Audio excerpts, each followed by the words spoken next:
नमस्ते दोस्तों, मैं राजार्य स्वागत करता हूं आपका आपके अपने यूट्यूब चैनल अप्रेंटिस गुरुजी पर। दोस्तों, जैसे कि आप जानते हैं कि इस समय 110वीं शिक्षुता परीक्षा के फार्म पुराने वाले अप्रेंटिसशिप के पोर्टल यानी apprenticeship.gov.in पर भरे जा रहे हैं। दोस्तों, इन एग्ज़ाम फॉर्म भरने की अंतिम तिथि 31 मई 2020 निर्धारित की गई है और दोस्तों इस तारीख को आगे बढ़ने की संभावना भी बहुत ही कम नज़र आ रही है, क्योंकि पहले ही 2 बार ये एग्ज़ाम फॉर्म भरने की तारीख आगे बढ़ चुकी है। लेकिन दोस्तों, एग्ज़ाम फॉर्म भरने की आखिरी तारीख इतने नज़दीक आने के बावजूद भी कुछ डिपार्टमेंट्स और कैंडिडेट्स ऐसे हैं जिनको एग्ज़ाम फॉर्म भरने में दिक्कतें आ रही हैं। तो दोस्तों बने रहिए इस वीडियो में, क्योंकि आज की इस वीडियो में मैं आपको 110वीं शिक्षुता परीक्षा के एग्ज़ाम फॉर्म भरते समय आने वाली दिक्कतें व उनके समाधान के बारे में बताने वाला हूं। लेकिन दोस्तों, वीडियो शुरू करने से पहले अगर आप मेरे चैनल पर नए हैं तो इसे सब्सक्राइब करने के साथ साथ बेल आइकन जरूर प्रेस कर लें, ताकि मेरे द्वारा डाली गई सब वीडियो की नोटिफिकेशन आपको समय समय पर मिलते रहे। तो दोस्तों चलिए आज का वीडियो शुरू करते हैं।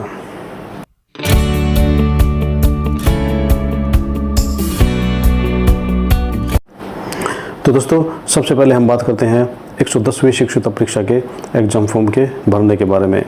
दोस्तों यहाँ सवाल ये उठता है कि 110वीं शिक्षुता परीक्षा का एग्ज़ाम फॉर्म किसके द्वारा भरा जाना है, कैंडिडेट के द्वारा या डिपार्टमेंट के द्वारा।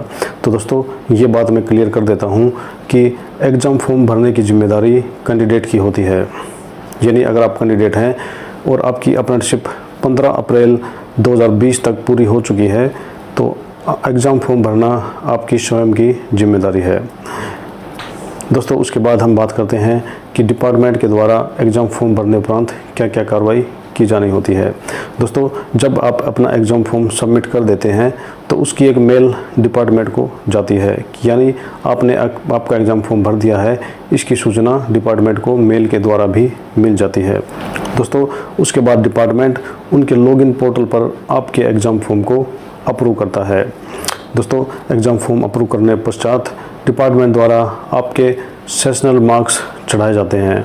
दोस्तों ITI पास कैंडिडेट्स के जो सेशनल मार्क्स होते हैं वो 2 ही सब्जेक्ट में चढ़ते हैं, यानी प्रैक्टिकल और थ्योरी में। दोस्तों नॉन ITI पास जो कैंडिडेट होते हैं, यानी मैट्रिक बेस या 12th बेस पे जो कैंडिडेट अप्रेंटिस लगते हैं, उनके जो सेशनल मार्क्स होते हैं वो थ्योरी और प्रैक्टिकल के साथ साथ इंजीनियरिंग ड्राइंग, WCS और ES में भी उनके सेशनल मार्क्स चढ़ाए जाते हैं।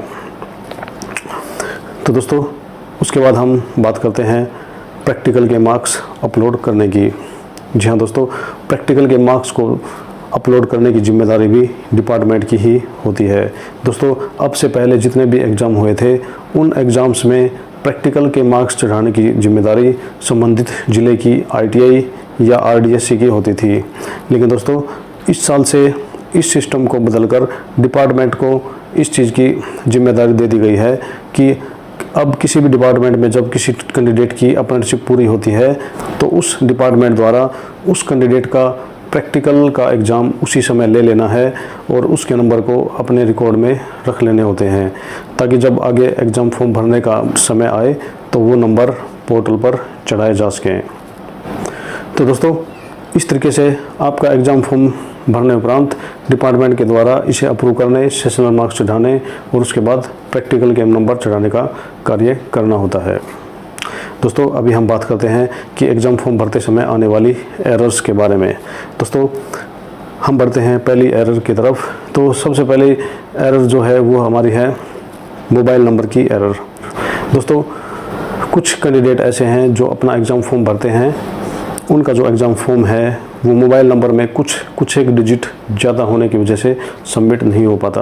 यानी कई कैंडिडेट्स के मोबाइल के नंबर के आगे या तो 0 लगी होती है या फिर 91 यानी जो कंट्री कोड होता है वो लगा होता है, और इस वजह से एग्ज़ाम फॉर्म सबमिट नहीं हो पाता।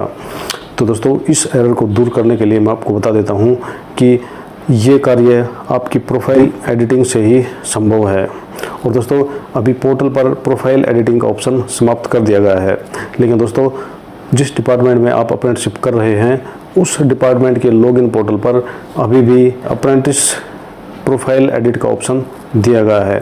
तो दोस्तों यदि आपकी प्रोफाइल में भी आपका मोबाइल नंबर गलत है या उसके आगे एक 0 या 91 का ऑप्शन है तो आप इसे आपके डिपार्टमेंट में जाकर एडिट करवा सकते हैं। दोस्तों उसके बाद ही आपका एग्ज़ाम फॉर्म सबमिट हो पाएगा। दोस्तों अभी हम बात करते हैं दूसरी एरर की। दोस्तों हमारी दूसरी एरर है कॉन्ट्रैक्ट फॉर्म को लेकर। जी हाँ दोस्तों, बहुत सारे कैंडिडेट्स ऐसे हैं जिनका कॉन्ट्रैक्ट अभी तक अप्रूव नहीं हुआ है, लेकिन उनकी अप्रेंटिस पूरी हो चुकी है। दोस्तों वैसे तो कॉन्ट्रैक्ट अप्रूव करने का कार्य अप्रेंटिस लगने के तुरंत बाद ही किया जाना होता है, लेकिन कुछ डिपार्टमेंट इस कार्य को करने में काफ़ी देर कर देते हैं और जब एग्ज़ाम का समय आता है तो ऐसे कैंडिडेट्स जिनका कॉन्ट्रैक्ट अप्रूव नहीं हो पाता उनका एग्ज़ाम फॉर्म भरा नहीं जाता है, क्योंकि अब डिपार्टमेंट द्वारा सारा कार्य ऑनलाइन कर दिया गया है। और कुछ कैंडिडेट जिनके पास अपना ऑफलाइन का कॉन्ट्रैक्ट होता है उनको भी ऑनलाइन ही करना अति आवश्यक है, क्योंकि जब तक आपका कॉन्ट्रैक्ट ऑनलाइन नहीं होगा तब तक आपका एग्ज़ाम फॉर्म का डाटा पोर्टल नहीं उठा पाएगा। तो दोस्तों यदि आपका कॉन्ट्रैक्ट जनरेट नहीं हुआ है या आपका कॉन्ट्रैक्ट ऑफलाइन है तो एग्ज़ाम फॉर्म भरने से पहले आप इसे ऑनलाइन ज़रूर करवा लें, ताकि आप आपका एग्ज़ाम फॉर्म भर सकें। दोस्तों ये कार्य भी आपका वह डिपार्टमेंट जहां आपने अप्रेंटिसशिप की है उसकी जिम्मेदारी है, तो आप उनसे संपर्क करके आपका कॉन्ट्रैक्ट ऑनलाइन करवा लें ताकि आप एग्ज़ाम फॉर्म भर सकें। दोस्तों उसके बाद हमारी अगली एरर है फ़ोटो एंड सिग्नेचर की। दोस्तों कई बार एग्ज़ाम फॉर्म भरते समय यह देखने में आया है कि हमारे फ़ोटो और सिग्नेचर तो एग्ज़ाम फॉर्म में दिख रहे हैं, लेकिन हम जैसे ही एग्ज़ाम फॉर्म सबमिट करते हैं तो अपलोड फ़ोटो एंड सिग्नेचर की एरर हमें दिखाई देती है। दोस्तों अगर इस तरह की एरर आप भी फेस कर रहे हैं तो आप आपका ब्राउज़र चेंज करके इस एरर को दूर कर सकते हैं। एग्जाम्पल के तौर पर यदि आप गूगल क्रोम ब्राउज़र में इस फॉर्म को भर रहे हैं तो आप मोजिला फायरफॉक्स या इंटरनेट एक्सप्लोरर या ओपेरा मिनी ब्राउज़र दूसरे ब्राउज़र का इस्तेमाल करके इस एग्ज़ाम फॉर्म को भर सकते हैं। आपका एग्ज़ाम फॉर्म आराम से सबमिट हो जाएगा। दोस्तों उसके बाद हम बात करते हैं एग्ज़ाम फ़ीस की। दोस्तों हमारे पास बहुत सारी क्वेरीज आती हैं कि एग्ज़ाम फ़ीस कितनी लगेगी।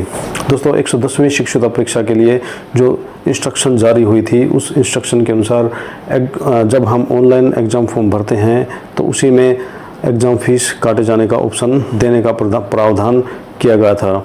लेकिन दोस्तों जैसे अभी हम एग्ज़ाम फॉर्म भर रहे हैं तो हमारे सामने कोई भी फ़ीस काटने संबंधित कोई भी ऑप्शन नहीं दिया गया है। तो दोस्तों अभी के लिए आप बगैर फ़ीस काटे ही ये एग्ज़ाम फॉर्म सबमिट कर सकते हैं। दोस्तों हमारी आखिरी क्वेरी है एग्ज़ाम फॉर्म कन्फर्मेशन की। दोस्तों कई सारे कैंडिडेट की ये क्वेरी रहती है कि हमने एग्ज़ाम फॉर्म तो सबमिट कर दिया है लेकिन हमारे पास उसकी ईमेल प्राप्त नहीं हुई है। तो दोस्तों आपकी सूचना के लिए मैं बता देता हूँ कि अभी एग्ज़ाम फॉर्म के भरने की अंतिम तिथि बिल्कुल नज़दीक चल रही है, तो इस कारण से ये पोर्टल काफ़ी बिजी चला हुआ है, तो उस वजह से आपकी मेल भी आपकी ईमेल पर नहीं जा पाती। तो दोस्तों यदि आपको भी चेक करना है कि आपका एग्ज़ाम फॉर्म सबमिट हो चुका है या नहीं हो चुका है तो आप एक बार दोबारा एग्ज़ाम फॉर्म फिल करने का ट्राई कर सकते हैं। दोस्तों जैसे आपका रजिस्ट्रेशन नंबर और आपकी date of birth exam form भरने के लिए डालेंगे तो आपके सामने एक मैसेज आ जाएगा जिसमें लिखा रहेगा कि आपने इस एग्ज़ाम फॉर्म के लिए पहले से ही अप्लाई किया हुआ है, आप दोबारा ये एग्ज़ाम फॉर्म अप्लाई नहीं कर सकते। तो दोस्तों इस तरीके से आप आपका एग्ज़ाम फॉर्म वेरीफाई कर सकते हैं कि आपने आपका एग्ज़ाम फॉर्म भरा है या नहीं भरा। तो दोस्तों ये था हमारा एग्ज़ाम फॉर्म भरने संबंधित क्वेरीज़ और उनका समाधान। दोस्तों मैं आशा करता हूँ कि मेरी इस वीडियो द्वारा आपकी एग्ज़ाम फॉर्म भरने से संबंधित क्वेरीज़ दूर हुई होंगी। दोस्तों अगर आपको लगता है कि आपकी क्वेरीज़ दूर हुई हैं या आपको मेरा वीडियो पसंद आया है तो कृपया इसे लाइक व शेयर जरूर करें।